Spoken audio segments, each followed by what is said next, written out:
Now, the main hindrance, y'all. Let me just help the men defend our men.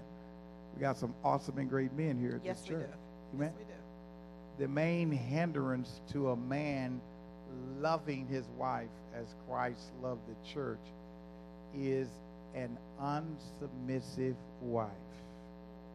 A wife who will not submit to his leadership, who will not honor and respect him. A wife who is overly aggressive. A wife who speaks off the top of her head and will say anything. A wife who will talk about his mama. A wife who will tell him what he ain't. I don't talk about his mama. But I tell him, don't talk about my family if you want me to talk about your family. Okay? That is a if hindrance. You go there, we're going to talk about both families. That's a hindrance. But that's a hindrance. It's not right, though. That's a hindrance. That's a hindrance. So you have to understand, as a woman, you can't be in his face. That's right. You can't be in his face talking and hollering and yelling and cussing yeah. and calling him names and talking about this what and he you ain't this.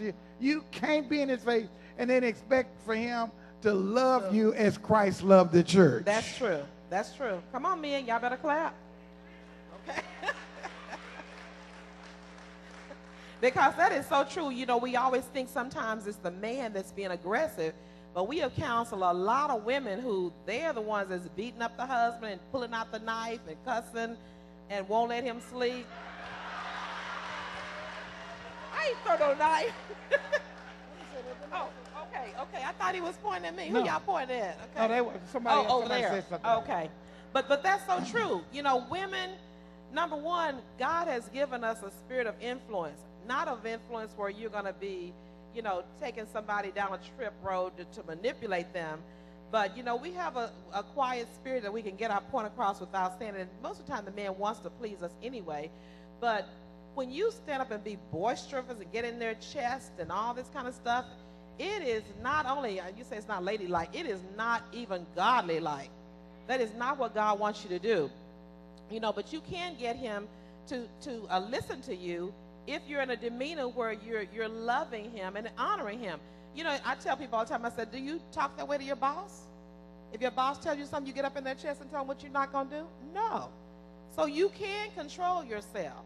And so you need to practice that and say, okay, before I go to the, you know, I know he's whatever, he's good. The green light's been there for 2 months. He hadn't moved. But before you go and jump up on him like that, you know, there's a way to do it in love, and this still shows him honor and respect, because he is not your little boy. You know, he is not some man off the street. He is the head of your household, so you have to treat him with respect, even if he's sitting at the light for a little bit too long. You may just have to